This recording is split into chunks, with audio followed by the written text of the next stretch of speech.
Баршаңызға сәлем, сіздермен бірге бүгін өте жұмсақ әрі ауызда еритін медовик тортын дайындайтын боламыз. Бізге керекті 5 ас қасық бал, оны жақсылап ертіп аламыз. Оның үстіне 1 шай қасық ас содасын қосамыз. Жақсылап қоңыр болғанша араластырамыз. Оның үстіне 100 грамм сары май қосамыз. Жақсылап араластырып аламыз. Міне балымыз дайын болды. Ары қарай бөлек ыдысымызда 2 жұмыртқа қосамыз.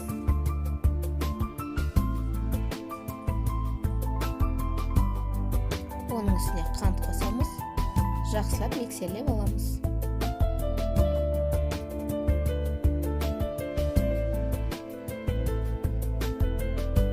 Оның үстіне дайын болған балымызды қосамыз.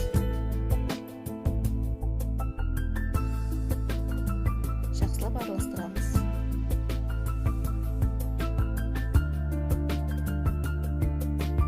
Ұн қосамыз.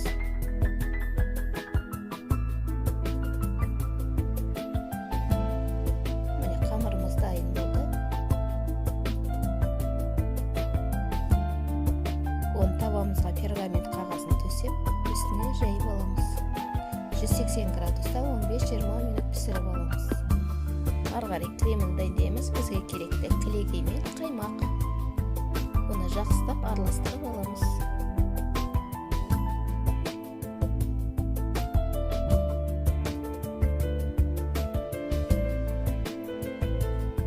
Дайын болған коржиімізді 4 бөлікке бөліп аламыз.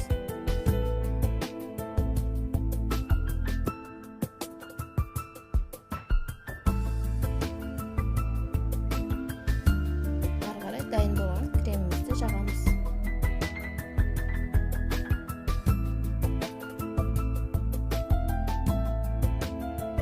Барлығын осылай жағып аламыз. Қалған қалдықтардың бетіне ұнтақтап себеміз. Тортымыз дайын болды. Өте жұмсақ әрі дәмді болып шығады. Достар, менің каналыма тіркеліп, лайк, комментарий қалдырып кетіңіздер. Баршаңызға көп рахмет.